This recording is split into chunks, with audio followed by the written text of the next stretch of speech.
This is Vibes and Visas, and for today we have the one, the only Bwana Willie niaje. What was your mission when you came to Canada? I applied for so many jobs, so many companies, handed so many CVs. They speak with my mom for a few minutes and I was like, unaweza taka kwenda Canada? Nasaenda, I guess. Now my love for you is so strong.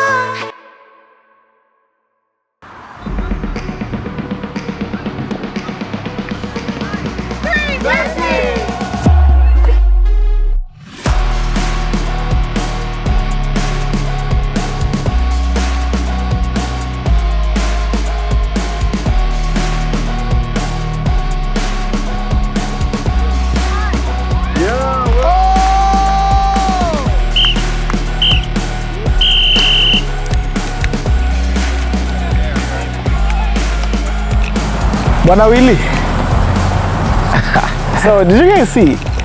Willie scored a goal, but have a seat.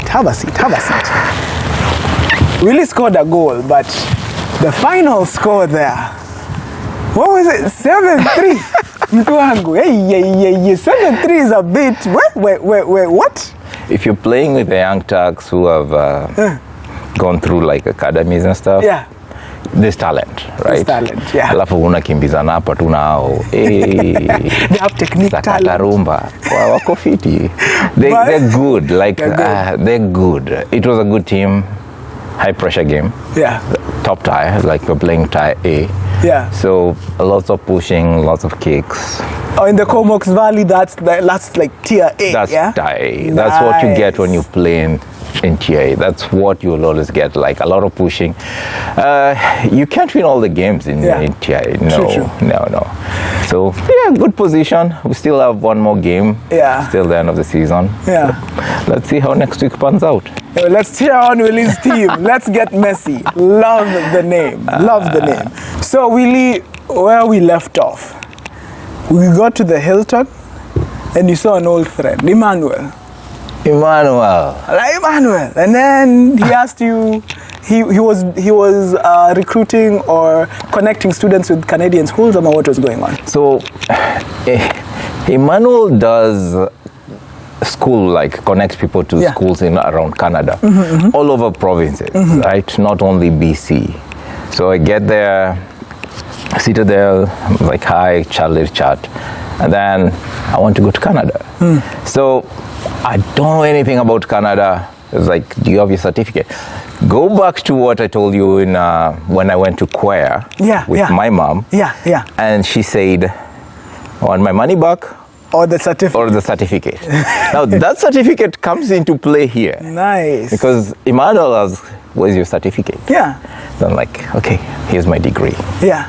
They're like, good, let me see what I can do.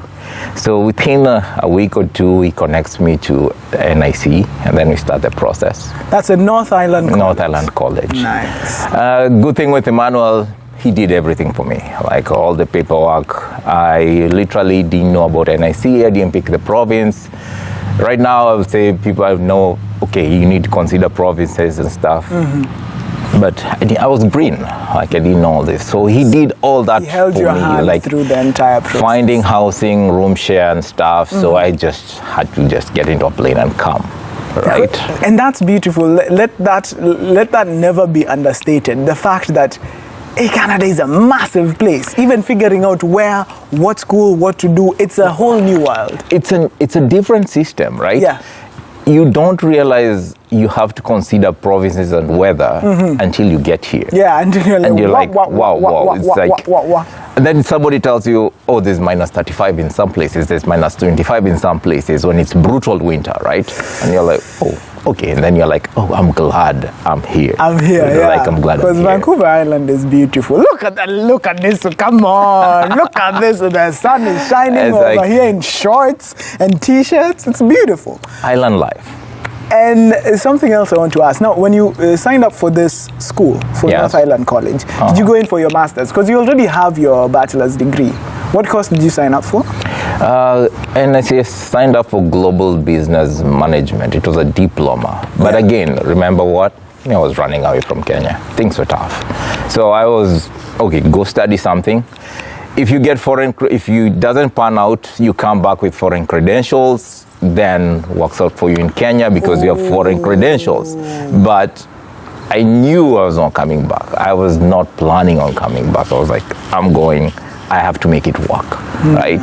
So it was like a one-way ticket. You're going one way, hapa kuna kurudi. Wait, legit, like the ticket wasn't a return no, ticket? No, there was no return, it was like ticket. At the airport, it was like, if you want to come back, you have to pay for yourself to come back here. Was that Mrs. Commander, your mom? Yes. It's like, this is a ticket too. Na kulipia uende, kama utarudi, wajilipia kurudi. No, but even psychologically, that's beautiful because you know that you're not coming back. You know what you're going to do. You know that it has to work. It has to work, and you have to right? make it work. But also, things were tough in Kenya, right? So why not? It was like, just go try something else. Go see what's out there, right? Nice. And when you have family backing you and being like, hey, just go, right? Yeah. We'll be fine. Then you know you have to make it work. 2 points that you've made: the having the support of family or friends or people in your life who support you. Because you know how people say, "Oh, that's a self-made man" or "That's a self-made woman." There's nothing such as a self-made. You need the support of people around you. You need support, and I only say the only people you're responsible for. Is that family. Yeah. All the other people, whatever they say, for me, it's just noise. Yeah. Right? The ones you can depend on. Like Mrs. Commander's opinion, I'll value it. My brother's opinion, what they say, what they think of me, that's okay. I'll take those into considerations. Yeah. But other people outside there, nah. You know. And then something else that you've said that I feel like it's really powerful is, you said even if it didn't work, God forbid it didn't work out, if you come back home, whenever you come back home with foreign credentials, somehow you rank higher than everyone. You rank higher than everyone. And again, even if it was a deep, because I was doing a diploma, it gives you an edge, right? Okay. So you sign up for NIC, you're coming to do global business, a postgraduate diploma, and then Mrs. Commander gives you a one-way ticket, you fly over, and then you land in Canada. How was that for you? What was your first impression? I'm talking weather, the people, the scenery. What was your first impression? I got here on August 20th. It was summer. That's good weather. Yeah, but you're not used to the heat. You know, we have heat in Kenya, but we have wind chills, right? So here you get summer, it's so hot, and then there's no wind. So it's so humid. It's just a heat dome, you know. And then, so it was tough. And then when you remember when you study in school, long days, long nights, you don't get to experience that in Kenya.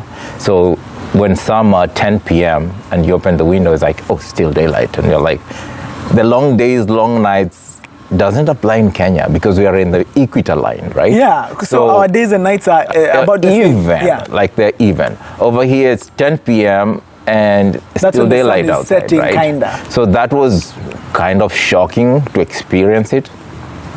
The other one is you realize English is not English, right?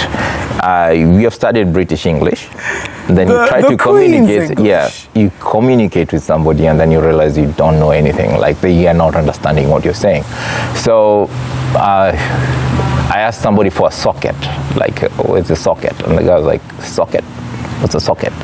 Because for them, sockets is tools, like those mechanic tools. They're just about those are the sockets. But in Kenya, socket is wall plug, right? Here they call them plugs. And then I remember I asked somebody, when you go to McDonald's, can you get me chips? And then I was like, chips? McDonald's, chips? You're more looking at Walmart? And I'm like, no, chips, fish and chips. I was like, oh, fries. Like, you know, the wording, right? Some words, we have used them since we were kids, and you assume they're English words, right? I walk into Walmart, and then not after Dania. Because no one told me Dania is a Swahili word. Oh, it is, yeah. Dania is a Swahili word. So it's more of like cilantro. Cilantro, yeah. Right? Like it's not Korean, it's cilantro. Hoho. Yeah. It's bell pepper or capsicum. Right? It's eggplant. Stuff like that, right? You come Simple things that you're like to you're so used to like unaenda kwa soko na nipatie dania nifungie, you know.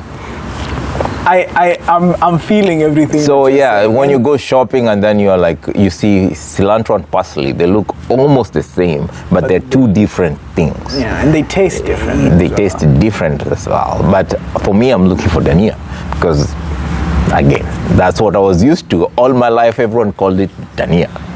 You know, you go in school, no one told you. Dania is let me ask you, who helped you then? Because the things that you have, because I'll say for me, when I landed in Canada, my wife helped me. Because my wife had been here already like 4 months. She was like, this is what we do, this is what we do. Who was helping you out? Showing you, telling you the difference between a credit card and a debit card. Telling you the difference, like you go this, was it your roommate? Who was helping you? Literally, I had to figure these things on my own. Oh my God, that's because there were no Kenyans, and my roommate was a guy from Mexico, and he was working a lot. So he showed me the grocery store, then like, okay, go shopping. But again, also you have to realize what they eat is different from what we eat. Yeah. Right. When somebody has a salad for dinner, no, that doesn't fly with the Kenyan. You know, but where's the food? Where's the food? Because they're like, oh, we're having a salad for dinner, and then it's like, oh man. It's like you want me to eat like this salad, just this dania and small things, and like, then go to bed. Eating at 5 p.m. Yeah. You know, I also used to eat at 7:30. Yeah. Then you have to adjust, like, oh, people eat at 5 p.m. Yeah. And like when they tell you come for dinner, they literally mean you come at 5 p.m. Kenya, kuja kula sapa ni 7:30. Ni unakula unalala. Kuja kalala, sindio? It's 5 p.m. and then you chill and then go to bed maybe 8, 9. And you had to teach yourself. So you had to learn all these things, Leo's stuff. What helped is I worked at Walmart stocking for a little bit. So I got familiar with foods and where they are, what they use. As you're stocking them, you're like, oh, this right? is that. Yeah, and it's confusing, right? When you're stocking and then you get a box of crackers and then it looks exactly the same as a box of cookies, right? And you're like, no, it's not cookies, it's crackers. Because crackers are the salty ones, yeah. Yes. And then things are organized according like with what they pair with. So crackers are usually paired with soups. So you'll find it on the soup pile, right? So, but you learn. With time, you'll pick it up. You'll make mistakes. I picked parsley for a long time and tried to cook it as dania. But yeah, you make mistakes and then you learn from those mistakes. Yeah, you learn with time. You pick it up. 2 things I want to ask you about. It's school and work. Starting with school. How was school for you? Because you graduated with honors from Kwea, from the Catholic University of East Africa. Or is it Eastern Africa? Eastern Africa. The Catholic University of Eastern Africa. And then now you come to do a postgraduate, you come to do a diploma course. Was school different here than it was back home? How did you adjust? Was it kind of quick and easy for you? It's different. The system is different. But since I had done a Bachelor of Commerce, it was kind of repeating the same thing, just taking it to global, right? So global business, you're interacting with foreign companies, cooperation against cooperation, right? So that's the only thing which was different. But it's basically same management, same BCom. The added factor is now you're dealing with across borders, right? So not difficult to understand. The only thing is you learn to do a lot of group works. Our system is more of individual. Getting better yourself. True. Here is more of group work. So you're paired with 5-10 people and you have to work with them. Even if you don't get along with them, you have to work with them. So that was different. The other one is time management, right? Before you move on to time management, with the group work, in your group, were you the only immigrant, or there were people from different parts of the world? There are people from different parts of the world, but they don't allow you to, like for us, my year, they didn't allow us to pick friends to be in the same group. So you would just random numbers, like 1, 2, 1, 2, 1, 2, then all the number ones, right? Number 2s paired together, kind of thing. did that help you adjust to like working and communicating with people from different cultures? I'm sure it did. It did. Because it forces But you. also you learn how to be bold, right? With your opinions, because they are bold.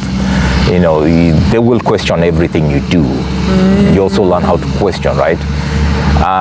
The other one is time management, right? If somebody tells you we are meeting for group work of 9, 10, you're supposed to hand in your job by this time so that I can edit it and go through it.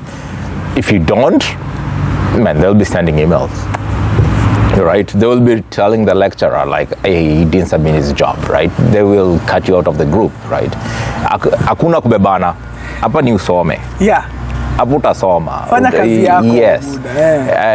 And then you can't plagiarize, because again, somebody will just copy your work and then post it on Google and be like, hey, dude. Yeah, word for word. Word for word, exactly no.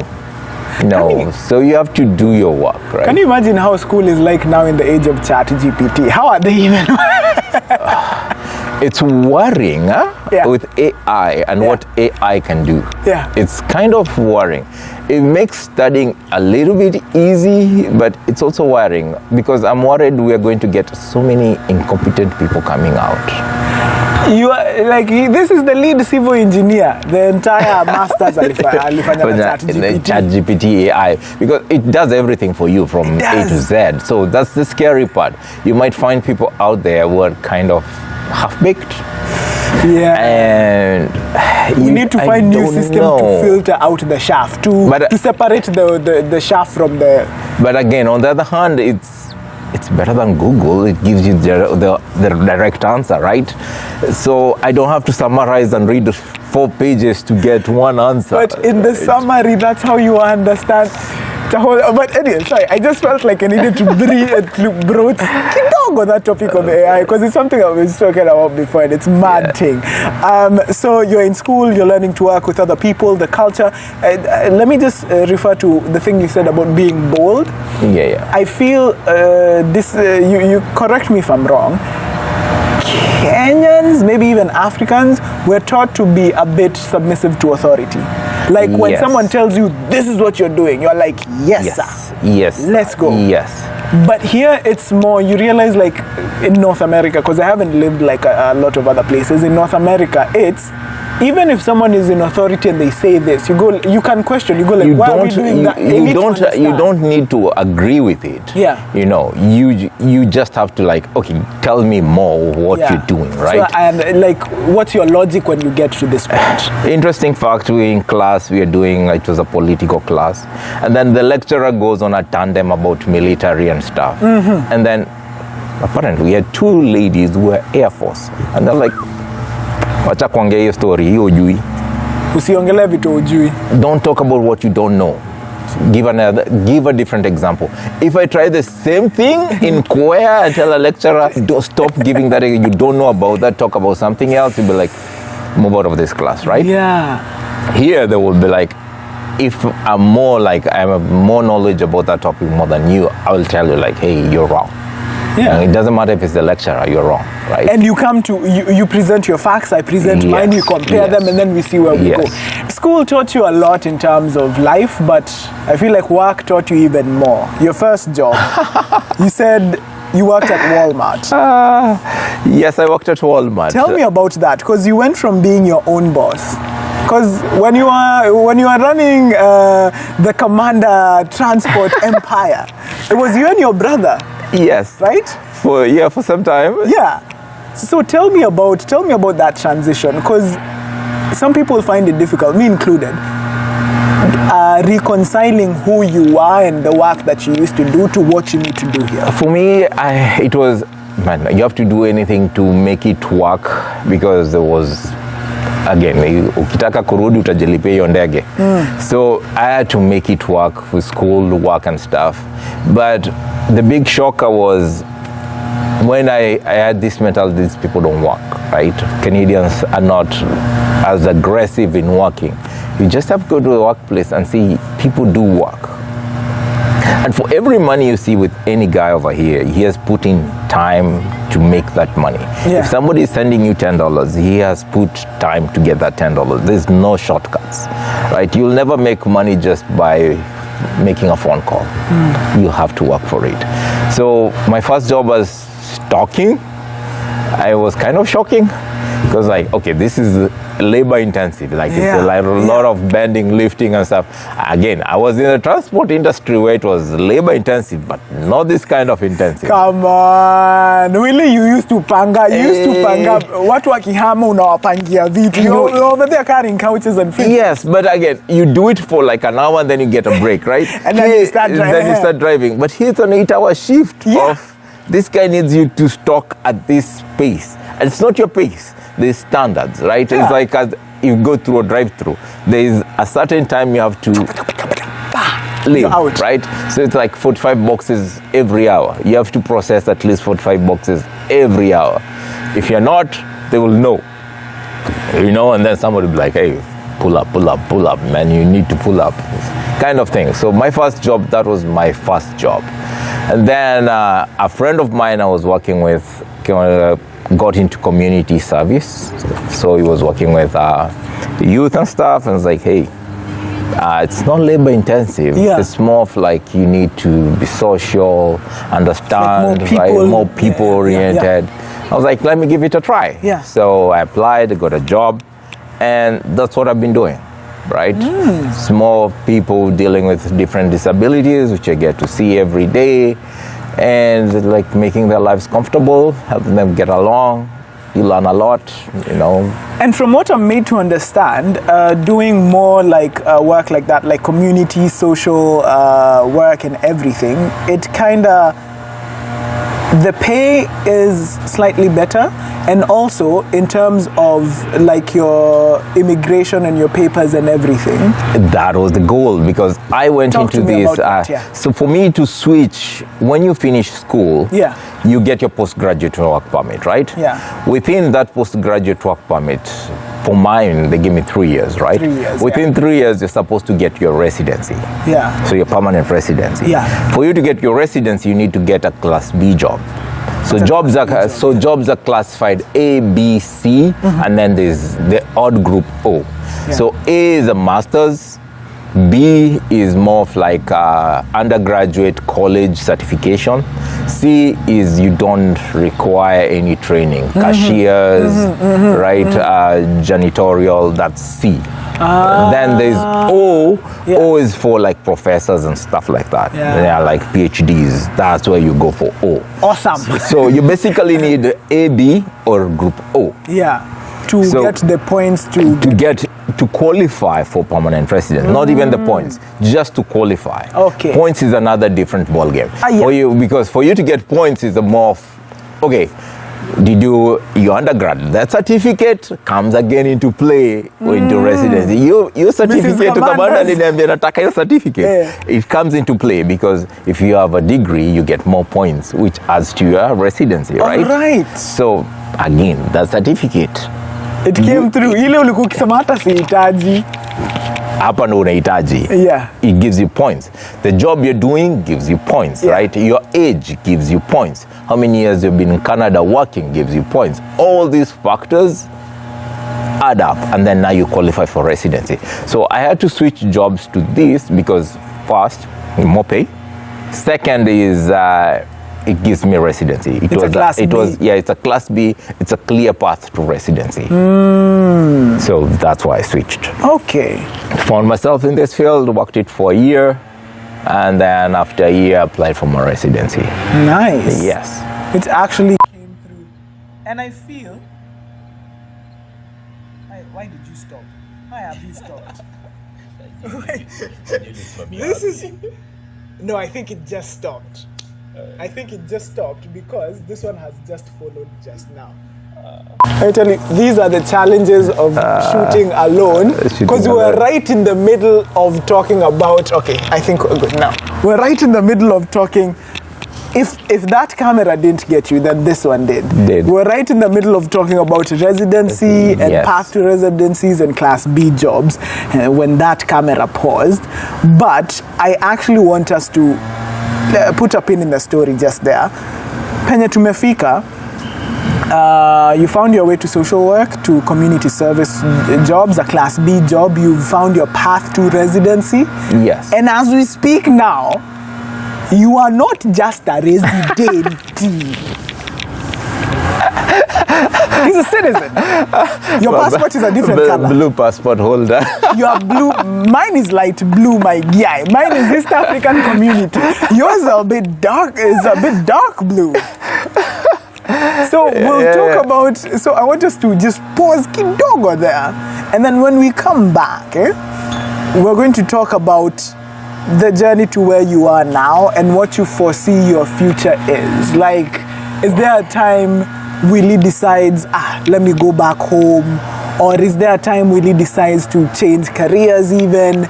What is Willie's plan for the future? We'll go see that kidogo. Is that okay? That's okay. We'll go see that kidogo. If you want to hear more about that, do not go anywhere. This is Vibes and Visas. Now my love for you is so strong.